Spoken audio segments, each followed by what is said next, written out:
أجمعين آمين يا رب العالمين. أنه قال: باب ما جاء في الأكل في آنية الكفار. بسم اللہ الرحمن الرحیم۔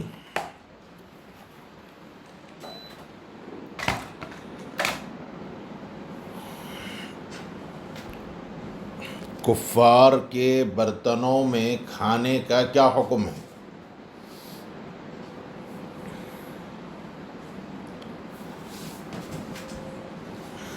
دیکھو، ذہن میں رہنا چاہیے کہ یہ مسئلہ پچھلے ابواب میں آیا ہے، بلکہ آئے گا، یعنی جلد اول میں آئیں گے یہ مسائل۔ ابواب الصید میں بھی اور ابواب السیر میں بھی یہ مسئلہ وہاں تفصیل کے ساتھ آئے گا کہ کفار کے برتن کا استعمال کرنے کا کیا حکم ہے۔ دیکھو، کافروں کے جو دھات کے برتن ہیں، دھات کا مطلب یہ ہے کہ تانبا ہے، پیتل ہے، لوہا ہے، تو کفار کے دھات کے برتنوں کا تو کوئی مسئلہ نہیں ہے، ان کو دھو کر استعمال کر سکتے ہیں۔ کفار کے دھات کے برتنوں کو دھو کر استعمال کر سکتے ہیں۔ البتہ مٹی اور لکڑی کے جو برتن جو چوستے ہیں، یعنی اس میں جو چیز ڈالی جائے تو اس کے نتیجے میں وہ جذب کرتے ہوں، تو یہ مٹی کے برتن میں، یعنی ہانڈی میں، اور لکڑی کے برتن میں یہ صلاحیت ہے، وہ جذب کرنے کی صلاحیت ہے۔ لہذا مٹی اور لکڑی کے برتن اگر وہ اندر والی چیز کو، یعنی جو اس میں ڈالا گیا ہے، وہ اس کو چوستے ہیں،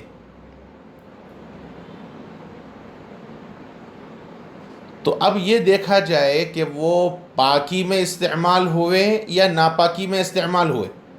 مثلا اس میں شراب ڈال کر پی گئی، یا یہ کہ اس میں خنزیر وغیرہ کو پکایا گیا، تو اگر وہ ناپاکی میں استعمال ہوئے ہوں،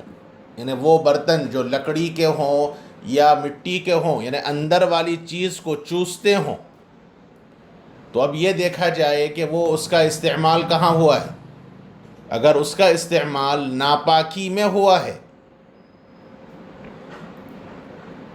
تو پھر دھونے سے پہلے ان کا استعمال مکروہ ہے،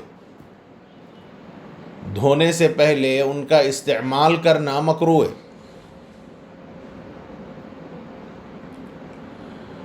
اور دھونے کے بعد کوئی کراہیت نہیں، کوئی مسئلہ نہیں۔ دھونے سے پہلے ان کا استعمال مکروہ ہے، اور دھونے کے بعد کوئی مسئلہ نہیں، کوئی کراہیت نہیں۔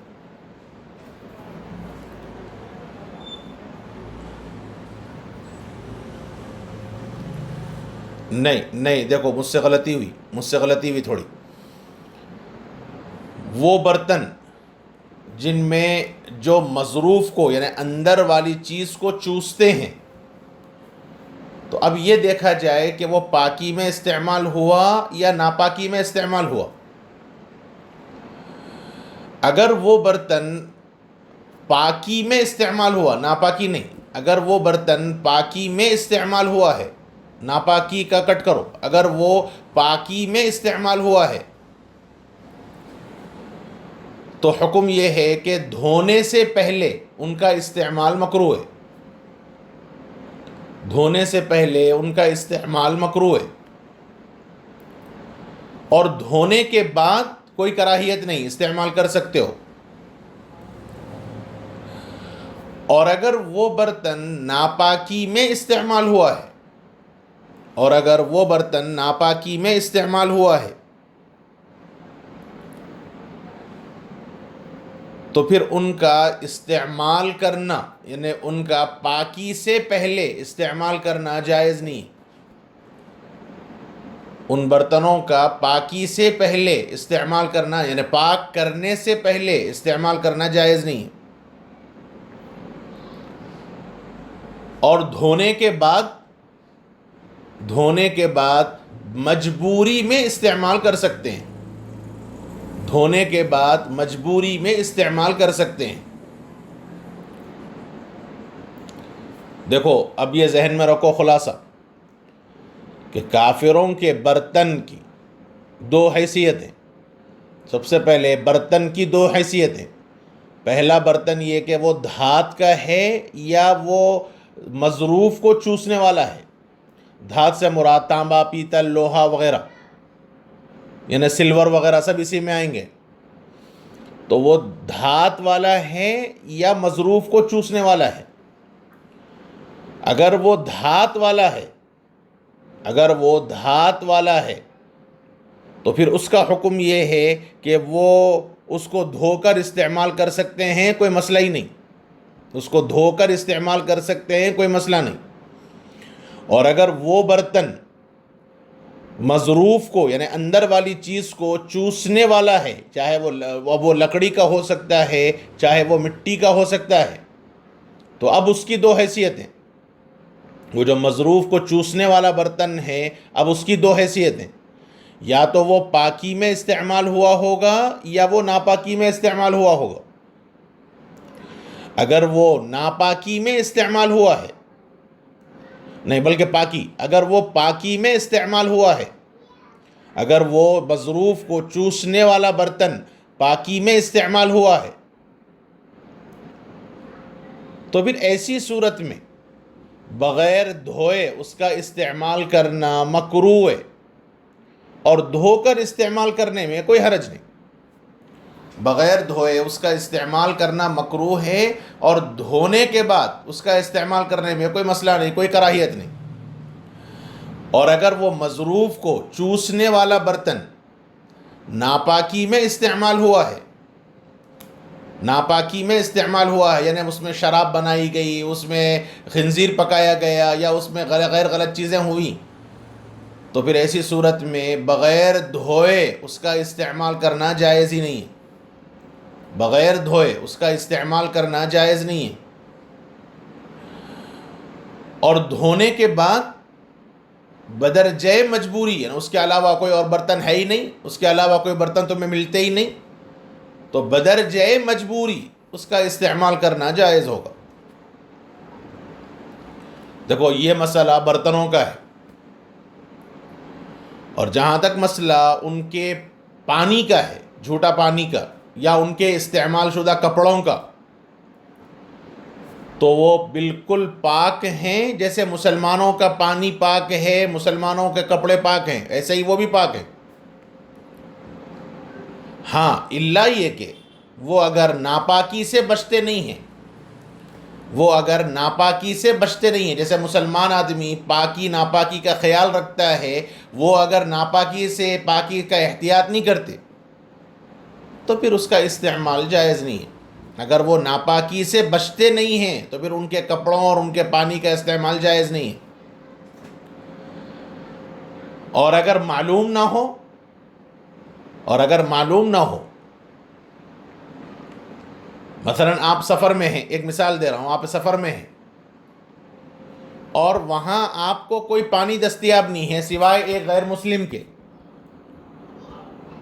تو اب آپ کو یہ نہیں معلوم کہ وہ پاک ہے کہ ناپاک ہے، وہ پاکی سے بچتے ہیں کہ نہیں بچتے ہیں، تو پھر اب ایسی صورت میں جب تحقیق نہ ہو تو اس کا استعمال جائز ہے، اس کا استعمال کرنا جائز ہے، تحقیق نہ ہو تو اس کا استعمال کرنا جائز ہے۔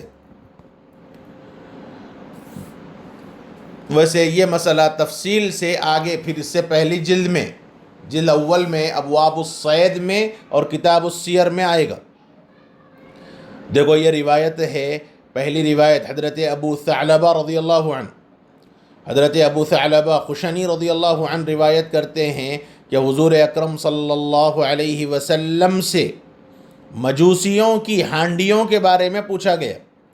دیکھو مجوس یہ آتش پرست، مجوس کہتے ہیں ان لوگوں کو جو آگ پوجتے ہیں، تو مجوسیوں کے برتن، اور اس زمانے میں چونکہ زیادہ تر مٹی کے برتن استعمال ہوتے تھے، اس لیے مجوسیوں کے برتن کے سلسلے میں حضور اکرم صلی اللہ علیہ وسلم سے پوچھا گیا،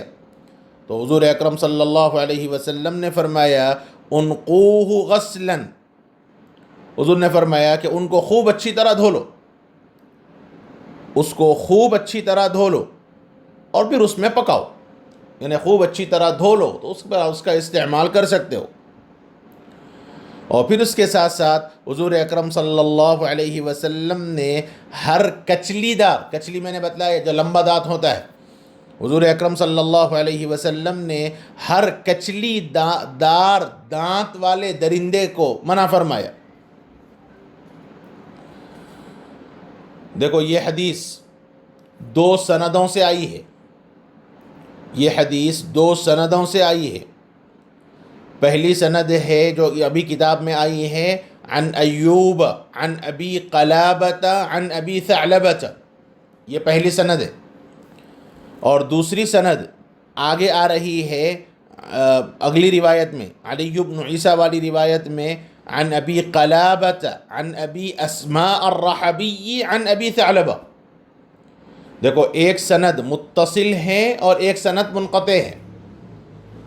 اور یہ سند متصل کس کو کہتے ہیں اور سند منقطع کس کو کہتے ہیں، یہ ساری تفصیلات تم مقدمہ عبدالحق میں اور نخبہ میں پڑھ چکے ہو، اس لیے میں یہاں اس کو نہیں دہراؤں گا۔ سند متصل کسے کہیں گے اور سند منقطع کس کو کہیں گے، یہ اصطلاحات تم پڑھ چکے ہو۔ تو یہ جو پہلی سند آئی ہے اس کتاب کے اندر، جو زید ابن اخزم والی، اس روایت میں ابو قلابہ عن ابی ثعلبہ، دیکھو یہ حدیث منقطع ہے۔ یہ جو باب کی پہلی سند ہے یہ حدیث منقطع ہے، کیوں؟ اس لیے کہ ابو قلابہ اور ابو ثعلبہ دونوں کا زمانہ ایک نہیں ہے، دونوں الگ الگ زمانے کے ہیں۔ تو جب دونوں کا ایک زمانہ نہیں ہے تو معلوم ہوا کہ روایت ایک جیسی نہیں ہو سکتی، یعنی وہ روایت ان سے نقل نہیں کر سکتے، درمیان میں ایک واسطہ ہونا چاہیے، اور وہ واسطہ اگلی روایت کے اندر آیا ہے، ابو قلابہ عن ابی اسماء الرحبی عن ابی ثعلبہ، یہ سند صحیح ہے۔ دوسری بات دیکھو، یہ جو روایت آئی ہے دوسری علی بن عیسیٰ، اس روایت میں یہ کی سند میں علی بن عیسیٰ ابن یزید البغدادی، عبید اللہ ابن محمد ابن القرشی آیا ہے، قرشی، دیکھو یہ قرشی صحیح نہیں ہے، یہ قرشی صحیح نہیں ہے، یہ عبید اللہ ابن محمد العیشی ہے، العیشی، الف لام عین یا شین یا، العیشی۔ دیکھو یہ اصل میں حضرت عائش بنت طلحہ کی طرف نسبت ہے، یہ جو عائشہ بنت طلحہ کی طرف نسبت ہے،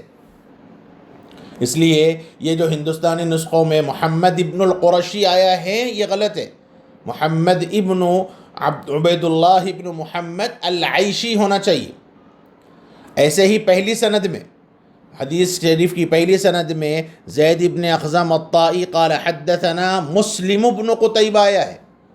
یہ بھی ہندوستانی نسخے کی غلطی ہے، یہ مسلم نہیں ہے، یہ سلم ابن قتیبہ ہے، میم نہیں ہے، سلم ابن قتیبہ ہے، لہذا یہ تصحیح کر لو۔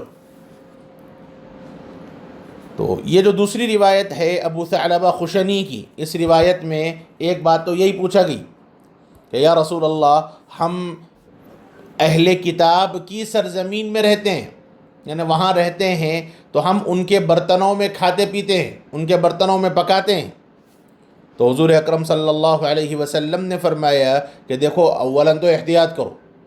اگر اس کے علاوہ کوئی اور چارہ نہ ہو، یعنی کوئی برتن تمہیں نہ ملے، تو پھر ایسی صورت میں اس کو خوب اچھی طرح پانی سے دھو اور اس کے بعد استعمال کرو۔ دیکھو یہ سوال ہو گیا، ایک سوال اس کا جواب ہو گیا۔ پھر انہوں نے دوسرا سوال کیا، اور وہ سوال یہ کیا کہ یا رسول اللہ، ہم شکار کی زمین پہ رہتے ہیں، یعنی ایسی جگہ رہتے ہیں جہاں جانور کثرت سے ملتا ہے، یعنی خوب شکار ملتا ہے، تو ہم شکار کیسے کریں؟ تو حضور اکرم صلی اللہ علیہ وسلم نے شکار کے 3 طریقے بتلائے۔ حضور نے فرمایا کہ دیکھو، جب تم اپنے کلب معلم کو بھیجو، یعنی وہ کتا جس کو تم نے سدایا ہوا ہے، یہ مسئلہ تفصیل سے آئے گا وہاں شکار کے ابواب میں، کلب معلم کسے کہیں گے اور کلب غیر معلم کسے کہیں گے، یہ تفصیلات وہاں آئیں گی۔ حضور نے فرمایا کہ جب تم کلب معلم کو چھوڑو اور چھوڑتے ہوئے اللہ کا نام لو، یعنی بسم اللہ پڑھ کر تم نے اپنے سدائے ہوئے کتے کو چھوڑا اور اس نے جا کر شکار پکڑا اور شکار کو قتل کر دیا، یعنی شکار کو مار ڈالا، تو بھی ایسی صورت میں تم اس کا استعمال کر سکتے ہو، تم اس کو کھا سکتے ہو۔ اور پھر اس کے بعد حضور نے فرمایا کہ اور اگر غیر معلم کو چھوڑا، یعنی غیر سدائے ہوئے کتے کو تم نے چھوڑا اور اس نے پکڑ لیا، تو پھر یہ مسئلہ بسم اللہ پڑھ کے چھوڑا نہیں چھوڑا، یہ مسئلہ وہاں آئے گا ابواب الصید میں۔ دوسری بات، حضور اکرم صلی اللہ علیہ وسلم نے فرمایا کہ اگر غیر سدایا ہوا کتا تم نے چھوڑا، غیر سدایا ہوا کتا تم نے چھوڑا اور اس نے شکار پکڑا اور تم نے جا کر اس شکار کو ذبح کیا، تم نے جا کر اس شکار کو ذبح کیا بسم اللہ پڑھ کر، تو بھی کھا سکتے ہو۔ اور تیسری بات حضور نے فرمایا کہ جب تم نے کوئی تیر چھوڑی یا گولی چلائی اور بسم اللہ پڑھ کر گولی چلائی، بسم اللہ پڑھ کر تیر چلایا اور وہ جا کر شکار کو لگا اور شکار مر گئے، یعنی اس تیر کی وجہ سے یا اس گولی کی وجہ سے شکار مر گیا، بسم اللہ پڑھ کر چھوڑا ہوا، تو بھی تم اس کو کھا سکتے ہو، کوئی حرج نہیں ہے۔ بقیہ شکار کے تفصیلی مسائل وہ وہاں ابواب الصید کے اندر آئیں گے۔ چلیے۔